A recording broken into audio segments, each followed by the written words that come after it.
Good morning po sa lahat ng ating mga kababayan at siyempre sa mga lalong-lalo na po sa mga nanonood ng ating video at siyempre sa mga lahat na nag-likes at nag-subscribe. Maraming pong salamat muli. Ito naman po si Pinoy Peña na meron po tayong bagong video ngayon na paano pagandahin ang inyong fireplace. Siyempre po pinapakita muna natin yung mga before o yung bago nating gawin yung lugar na paggagawan. At ito po ay inyong abangan at papakita po natin.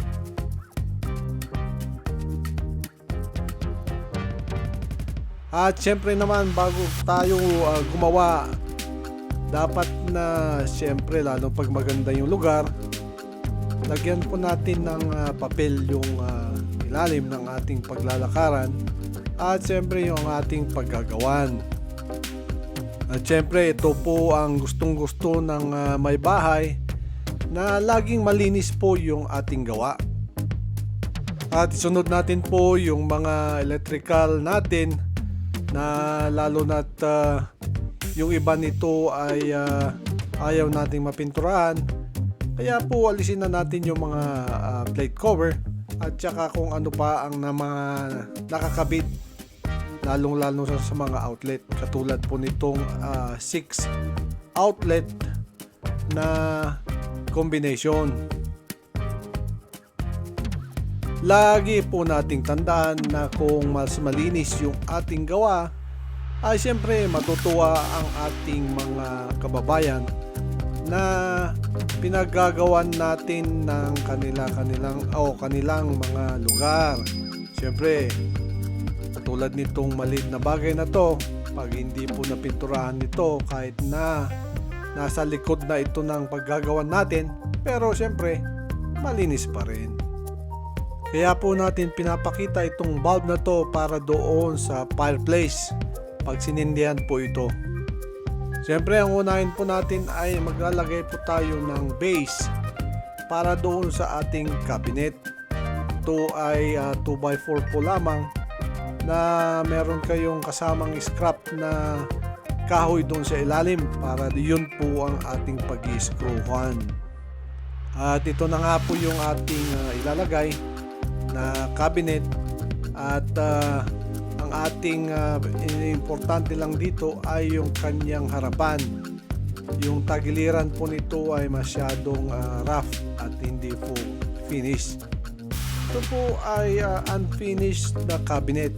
Ibig kong sabihin ay yung kanyang harapan ay hindi po pinturado. Ito na nga po yung aking sinasabi kanina na lalagyan natin ng opening para doon sa bulb na pinapakita ko kanina para doon sa fireplace.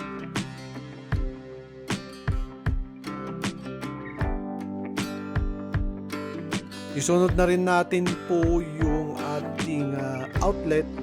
Ito po ang dadaanan ng outlet na tinanggalan natin doon sa 6 combination na linagay po doon sa outlet.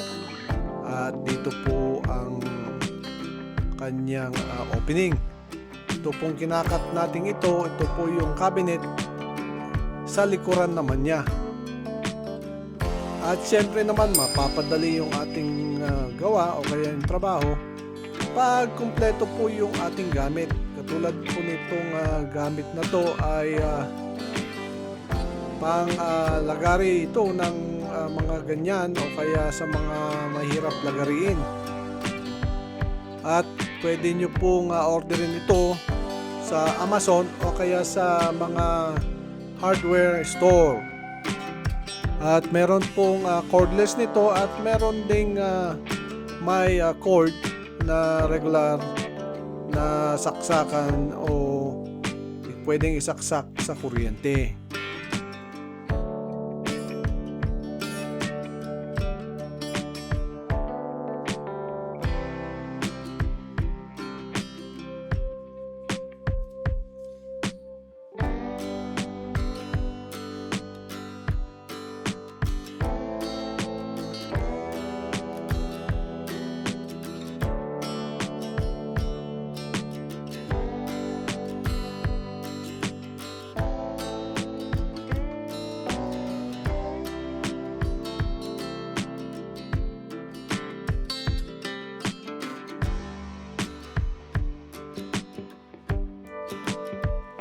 Pagkatapos po nating lagarihin yung likuran, magpunta naman tayo doon sa harapan at para i-complete o tapusin yung cut nito.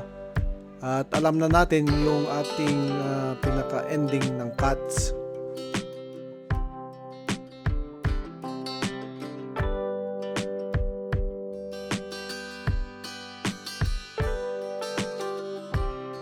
Ito na nga po yung ating kinat noong kanina. At makita naman nyo na tamang-tama lang yung sukat natin doon sa opening ng mga valve at outlet. At syempre nilagay na rin natin yung mga ibang kahoy nito. At ating ginamit yung liquid nail na naman po. At syempre ang ating finishing nail gun. Ito po ang ginagamit dito.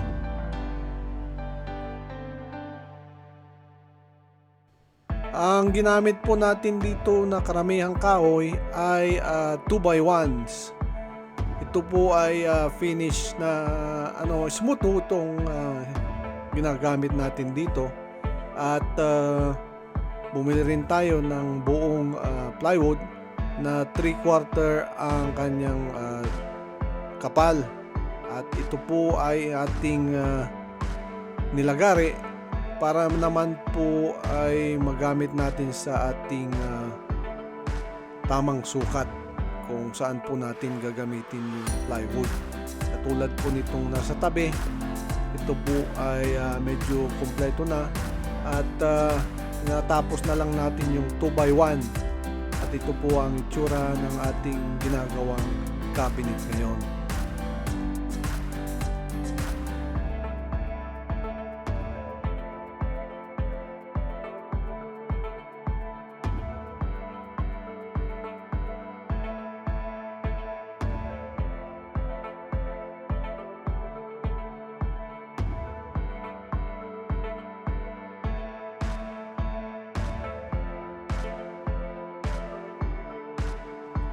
Ito na nga po, natapos na nga po natin na ilagay yung lahat na kahoy at ito po ay medyo matatapos na at kumpleto na po yung kahoy.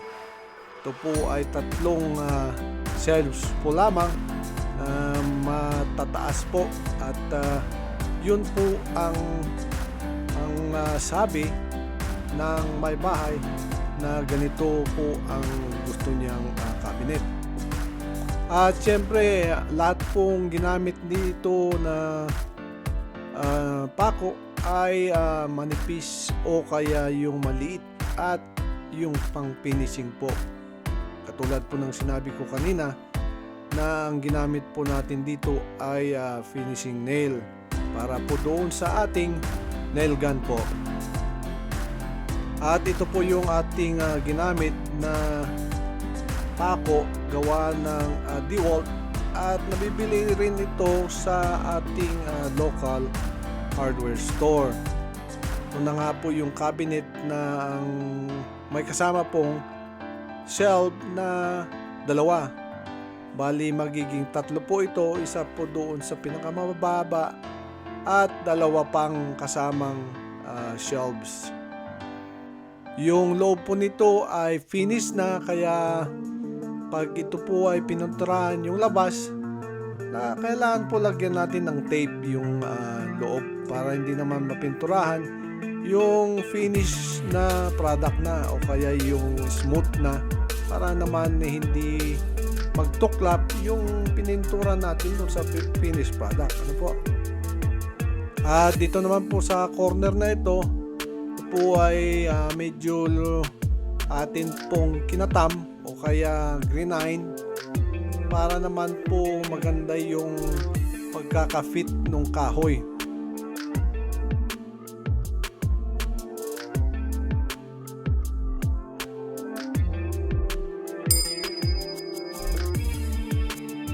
Magtunga naman po tayo dito sa kabila, sa kaliwang side, na kung makikita nyo po ay yung wire ng mga cable at saka yung mga internet, router at kung ano-ano pang nakakabit dito ay iaayos po natin. At ito pong mga wires dito sa baba na galing po doon sa telephone line ay mapupunta po sa loob ng cabinet. Para naman po mas malinis na tignan po. Ito na po yung ibang nilagay nating mga kahoy at makikita nyo na wala pa po yung plywood na nandito po sa tagiliran. Yan po yung sinasabi ko kanina na 3/4 na plywood para po dito sa side na to. At kung makikita nyo, yung mga cable ay nakaayos na po. At pati yung mga saksakan ay nakaayos na rin, pati yung pong galing doon sa mga kable na para doon sa internet at saka sa router.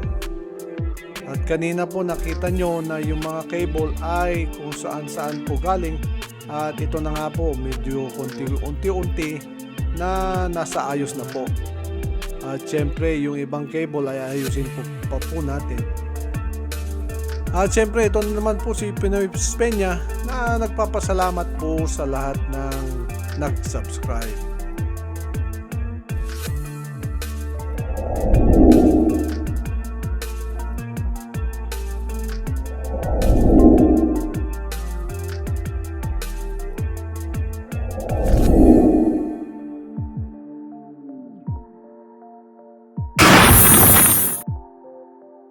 Magtungo naman po tayo dito naman sa fireplace area.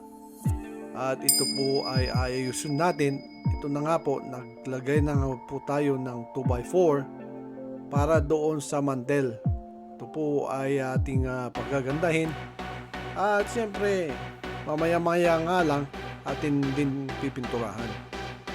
At ito na nga po, inalis na nga po natin yung television na naka-install dito. At aalisin pa natin yung ibang speaker.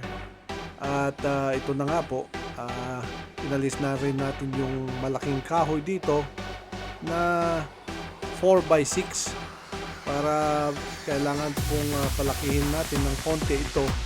At nakikita nyo na nga po na ito na po yung itsura ng ating nilagay yung basic muna. Ito pong sinasabi kong basic na puro kahoy na ganito, ito po lamang yung kanyang framing. Ito po yung paglalagyan ng mga molding na ating napili. Yung ating ginamit po dito na mga kahoy ay 1x6, 2x4, 1x4 at saka 2x6 po. At ang ginamit po natin dito ay puro screw po ang ginamit na pangkahoy.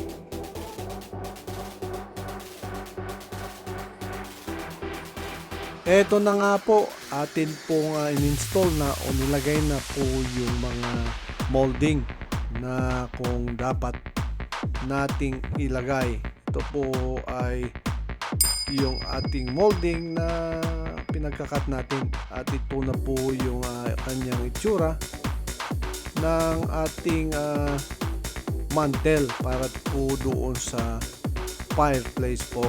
At ito po ang close up nya. Kung makikita nyo ay parang pangit pa po yung itsura, pero pag nalagyan na po ito ng caulking o silicone para doon sa mga gap, ay ito po ay mag-iiba na po ng itsura. At ito naman po yung ibabaw. Kung makikita nyo po, ito po ay nasa 10 inch po itong wide nito. At halos po magpantay yung kapal ng ating cabinet na linagay po sa kaliwat kanan.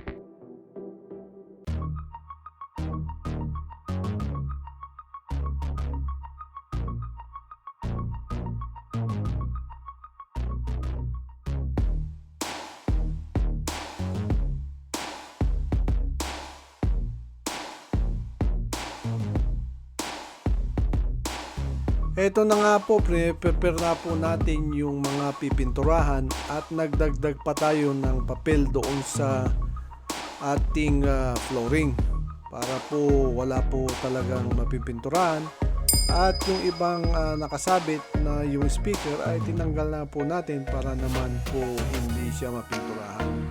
At kung makikita nyo po, tinakpan din natin yung ating fireplace. At syempre yung ibang ayaw nating mapinturahan. At syempre ang gagamitin po natin ditong pintura ay puti. At yung pintura ang gagamitin natin dito ay meron na po siyang primer. Kaya hindi na po tayo magpa-primer. At i-spray natin po yung ating pintura dito. Dahilan po sa ito po ay kailangan na finishing po ang kanyang itsura para smooth naman pong tignan.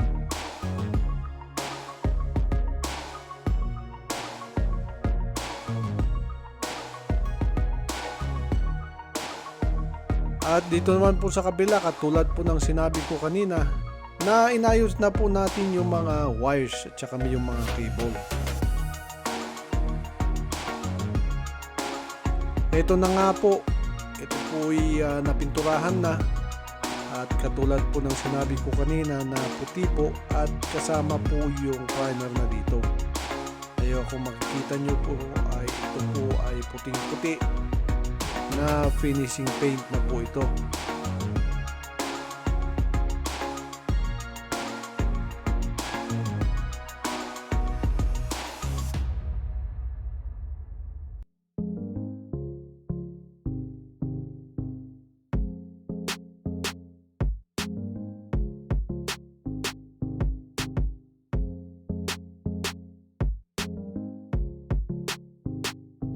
At syempre po naglalagay po tayo ng barricade para po doon sa alikabok, at saka po yung pintura na tuyot na po, at kung saan siya na lumilipad pag ito po ay habang nagpipintura. Kaya po nilalagyan po natin ng plastic barricade para hindi po siya kung saan mapunta.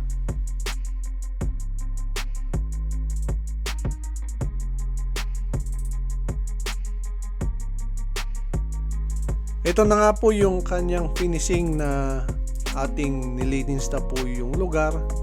At syempre inalis na rin po natin yung barricade at yung mga papel pong nakadikit o naka-tape po doon sa flooring natin. Para po itong flooring ay hindi po mapinturahan, at ito po ang ating dinadaanan palabas at papasok.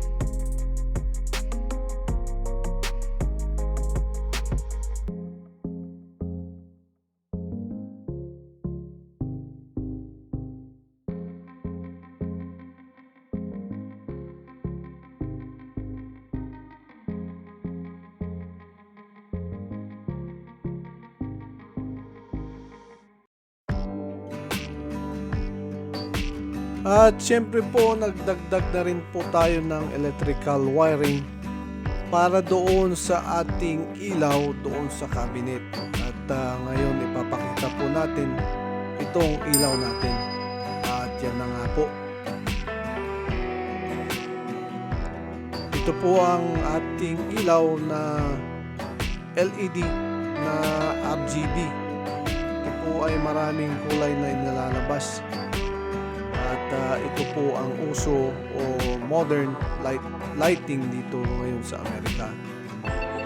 At marami pong gustong magpakabit nito, pero depende po kung saan ikinakabit, kasi hindi po basta-bastang ikabit ito na hindi po magdi-drill o kaya bubutasin kung saan-saan po. At siyempre kung katulad po nito, parang new construction o remodel po ito, atin pong nagpaplanuhan kung saan po manggagaling yung kanyang kuryente at saka kung saan po kinakabit yung LED strips.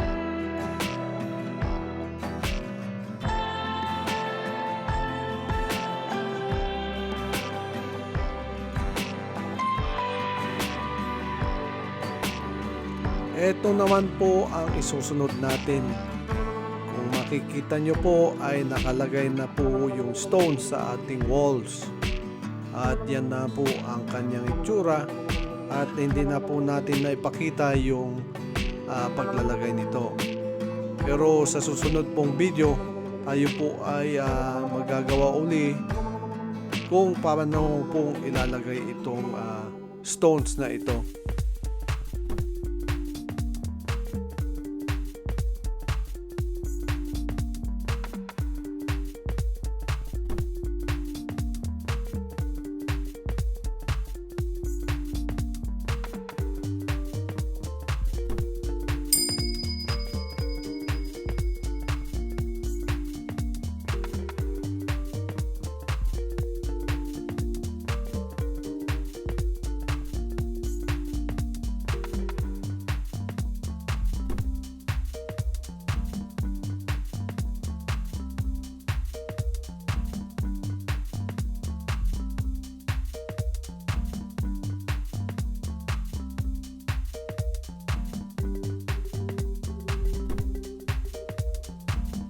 At syempre po, ito naman po si Pinoy Peña na laging nagpapasalamat sa inyo sa hindi pong pagsawang panonood ng ating video at laging inaabangan yung sumusunod na video.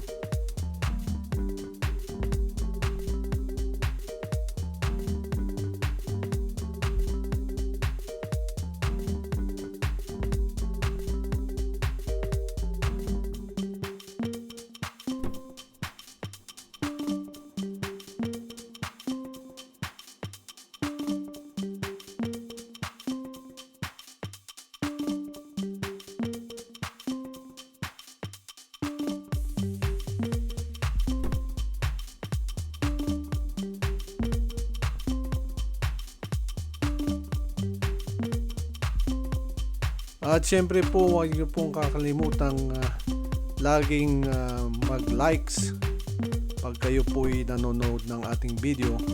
At syempre pag nakita niyo po yung notification ay lagi pong i-click yan. At syempre yung subscribe at yung all button para lagi po kayong kakakuha ng notification na meron po tayong bagong video. Ako po muli si Pinoy Peña na nagpapasalamat sa lahat, lalo ba po yung mga bagong nag-subscribe. Salamat po muli at tayo po ay magkita-kita po sa susunod na ating video.